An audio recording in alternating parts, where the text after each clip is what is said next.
teman-teman wanitaku yang kaya dan cantik hatinya. Saya Livi Supit menjumpai kembali di acara spesial ini.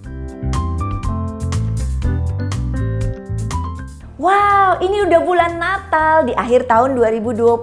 Sepanjang tahun ini banyak banget teman-teman saya yang sharing kalau masalahnya begitu besar. Masalah tantangan yang dihadapi nggak sedikit. Dan mungkin Anda juga adalah orang yang sama. Berkata, bener banget nih, kenapa ya tahun 2020 Tuhan izinkan terjadi seperti begini. Tetapi saya yakin kalau kita mau belajar dari Bunda Maria atau Ibu Maria, Ibu Yesus, dia berkata begini di dalam Lukas 1 ayat 38. Terjadilah padaku menurut kehendak-Mu ya Tuhan. Yuk kita mau belajar untuk berserah dalam setiap tantangan dan masalah dalam kehidupan kita. Kenapa? Karena yang pertama, Tuhan itu lebih tahu kok planning yang terbaik buat hidup kita. Artinya begini nih, kita kena masalah nggak enak. Kena masalah itu bikin kita sedih. Kena masalah bikin kita itu kecapean secara fisik juga, emosi juga. Banyak di antara kita nggak bisa tidur loh karena masalah.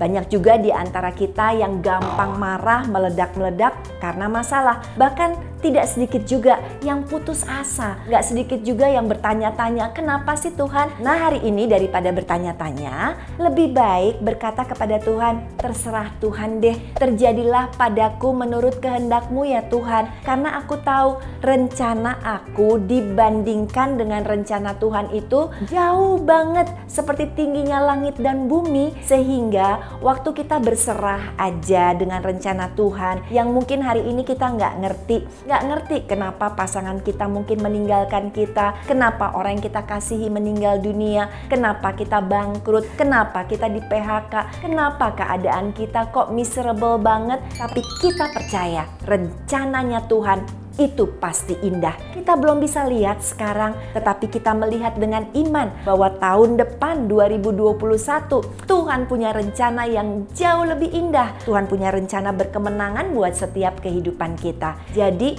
ikutin aja, terserah aja apa kata Tuhan. Satu kali saya pergi makan sama teman-teman saya. Sebelum pergi makan kita kan harus memutuskan nih, mau makan di mana ya, mau makan apa ya, dan semuanya tanya-tanya. Kesini yuk, yang satu bilang enak nggak di situ?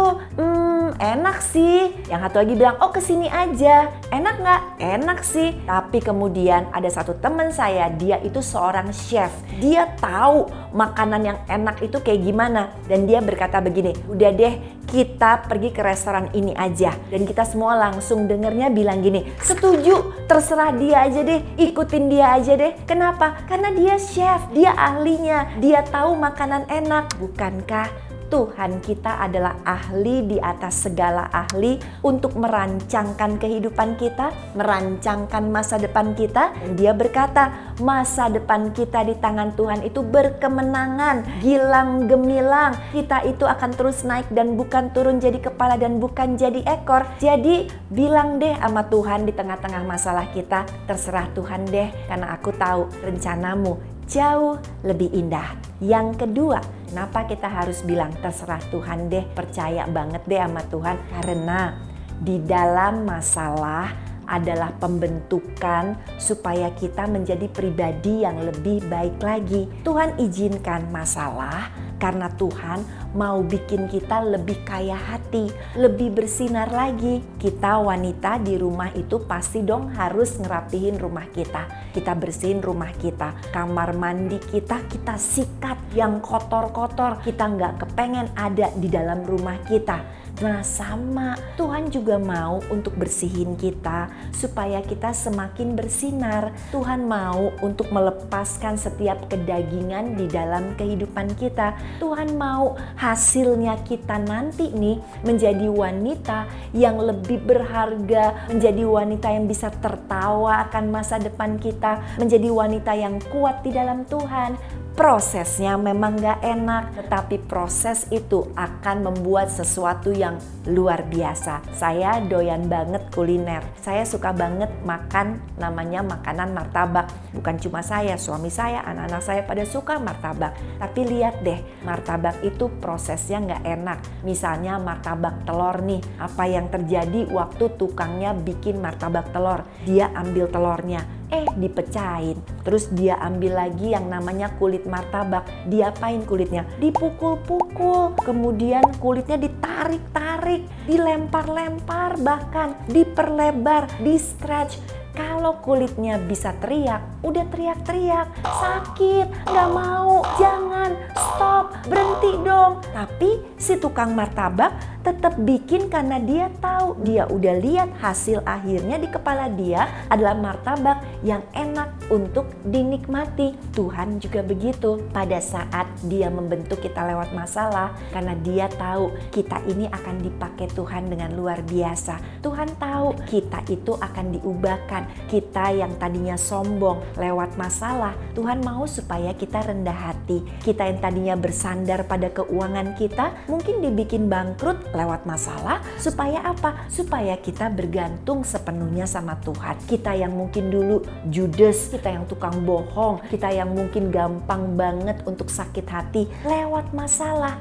Itu pembentukan bagi kehidupan kita supaya kita itu nggak lagi judes tetapi manis budinya, supaya kita itu menjadi orang yang jujur, supaya kita menjadi orang yang benar-benar seperti yang Tuhan kehendaki. Jadi hari ini waktu sedang menghadapi masalah, yuk bilang lagi sama Tuhan, terserah Tuhan deh, terjadilah padaku ya Tuhan menurut kehendak-Mu, karena aku tahu rencana Tuhan yang terbaik, pembentukan aku ini akan menjadikan aku indah, luar biasa.